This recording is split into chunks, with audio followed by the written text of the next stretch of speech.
Discipline doesn't just demand effort, it demands separation.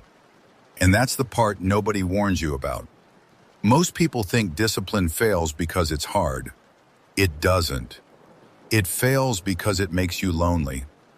When you start waking up earlier, people notice. When you stop drinking, people notice. When you stop complaining, scrolling, wasting weekends, people notice. Not because you announced anything, but because your absence exposes their habits. Discipline creates distance without trying to. It removes you from environments built around comfort, distraction, and emotional validation. And here's the uncomfortable truth. Most relationships are not built on growth. They're built on shared avoidance, shared habits, shared complaints, shared excuses. When you stop participating, you break the unspoken contract. That's why discipline often gets mocked.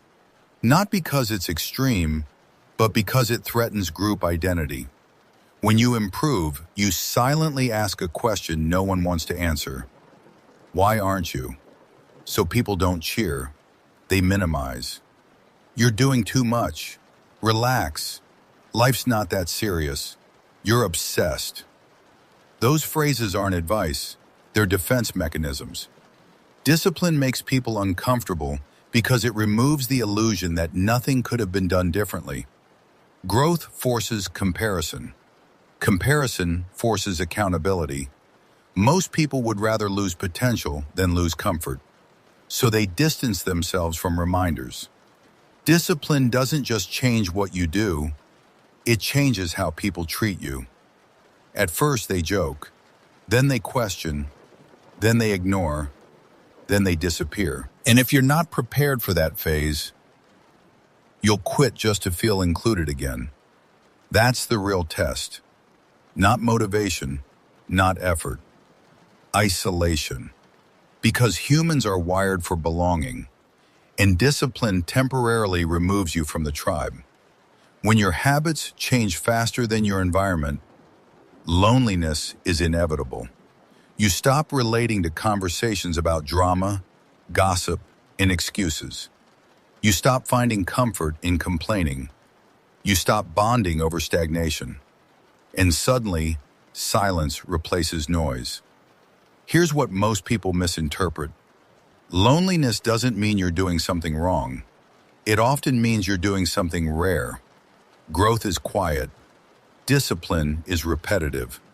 And repetition doesn't look impressive in real time. So no one claps. They'll celebrate results later, but they won't support the process now.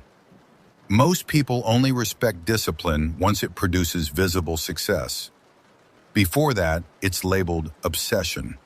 That's why discipline requires internal validation. If you need external approval, you'll collapse, because the feedback won't come. Not yet. Discipline removes you from emotional lifestyles. It demands structure over spontaneity, standards over moods, commitment over excitement. And most people live by mood. They do what feels good. They stop when it feels hard. They restart when guilt hits. Discipline exposes how chaotic that cycle is.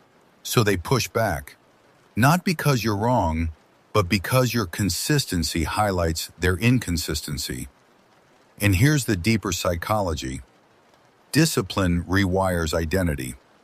Identity change threatens relationships built on the old version of you.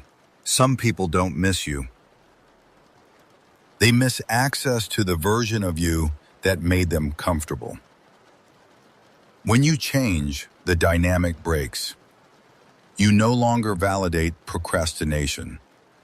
You no longer normalize delay. You no longer make stagnation feel okay.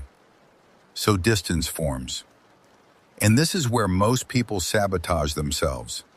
They soften their discipline to keep relationships. They reintroduce bad habits to feel normal again. They trade long-term growth for short-term belonging. That trade always ends the same way. Regret. Because belonging without growth becomes a cage, Discipline is lonely before it's liberating. Isolation comes before alignment. The people who match your standards don't appear at the beginning. They appear after consistency reshapes your life. You don't find them, you earn them. Until then, discipline teaches you how to stand alone without collapsing.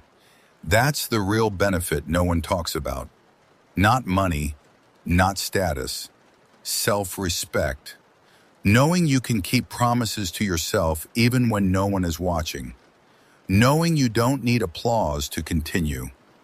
Knowing you don't need permission to change. Most people can't handle that silence. They confuse it with failure. It's not failure, it's filtration. Discipline filters people. Discipline filters environments. Discipline filters futures. And only those who tolerate the lonely phase ever reach the other side. That's why so few do.